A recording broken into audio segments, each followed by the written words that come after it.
Safari mnaunganisha kutoka Mwanza, hivi sasa mnaelekea Zanzibar. Hali ya timu, tumeongea na kapteni, lakini kwa upande wa uongozi maandalizi yako vipi so far?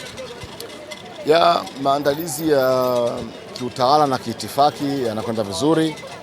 Hata unapoona timu iko safarini, maana yake ni sehemu ya maandalizi ambayo tulikiwa na uongozi. So kila kitu kinakwenda sawa sawa na tunatarajia kwamba kitakuwa sawa sawa hadi wakati wa mchezo.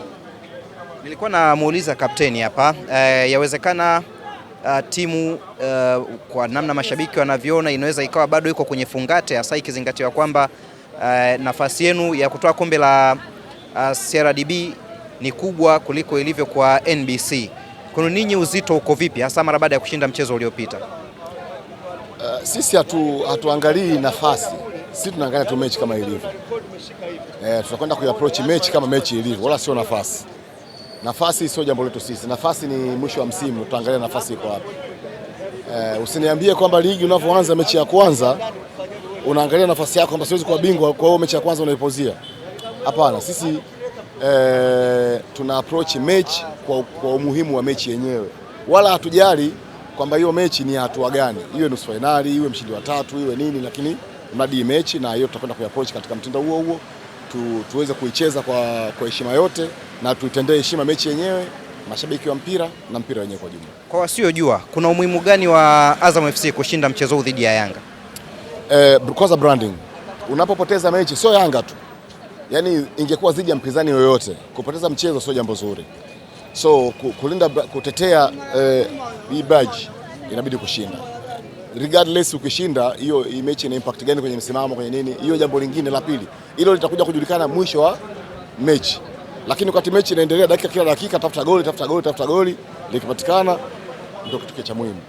Kwenda mpaka dakika 120 Mwanza kunaweza kukaakisi ugumu wa kile ambacho kinaenda kutokea Zanzibar. Ile imekuwa dakika 120 kwa sababu ni mechi ya mtoano. Umeona Lakini Zanzibar hakuna 120. So hizi timu zinakutana kila siku. Hii tumetoka kucheza Mwanza mechi ya 4 ndani ya msimu huu. Hiyo inakwenda Zanzibar mechi ya 5. So mechi nyingi namna hii huwa zinafanya matukio ya kutana kwa mara yawe ya kawaida. Yaani iwe kitu cha kawaida tu kwenye mchezo na hakuna tension, hakuna uspecial kama mechi.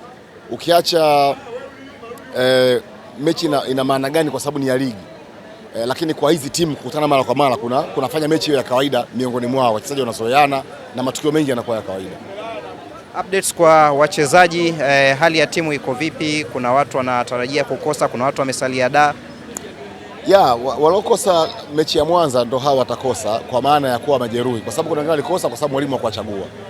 Hiyo ni jambo la kawaida, lakini kwa maana kwamba labda majeruhi Sadun Nasoro majeruhi ya muda mrefu sana, Mendoza muda mrefu, Sop kidogo amerudi kwenye timu na amesafiri na timu, lakini bado hayupo kwenye kucheza, lakini ameanza kusafiri na timu. So mostly tutakosa wachezaji wawili, Mendoza na Sadun Nasoro. Mwisho kabisa, Yoro Diaby alipata kadi nyekundu kwenye mchezo uliopita. Mendoza ameumia, nafasi ya ulinzi kwenye timu haijaterereka kwa namna yoyote. Hapana, sisi tuna wachezaji wengi. Kwani umeona Mendoza muda mrefu sana hayupo na watu wanacheza. Yoro alipewa kadi nyekundu pale, wakaingia wengine, si ndio? Timu ndio iko hivyo. Timu ina watu wengi. Yaani ukiacha tu kila nafasi inaweza ikawa na mtu, lakini pia unatakiwa na watu ambao wanaweza kucheza nafasi nyingine panapohitajika. Yaani unatakiwa uwe na kiungo ambaye anaweza kasikuja akaja kadaka. Unatakiwa uwe na keeper ambaye anaweza kucheza striker. Unatakiwa uwe na fullback ambaye anaweza kucheza striker. Hivyo. Kwa hiyo si timu yetu iko hivyo na wengine watachukua nafasi, maisha yataendelea. Salamu kwa mashabiki wa Azam FC na wale wanaoiombea mema Azam FC, kwa sababu mchezo huu unatambua kwamba kuna watu wengine pia ambao wanaiombea mema Azam FC. Kila mchezo tunaocheza kuna watu ambao wanaombea mema Azam zaidi ya mashabiki wetu. Kuna watu wengine kwa sababu Azam ni timu ya wote. Yaani Azam ni timu ya wote. Usipoishabikia leo utaishabikia kesho.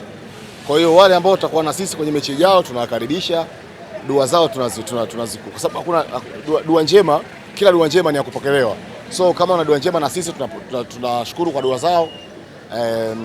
Ila sisi tunachoomba ni mashabiki wetu kwamba tulikuwa wote Mwanza, kimwili na kiroho, na tuwe wote Zanzibar kimwili na kiroho, tushinde pamoja. Asante.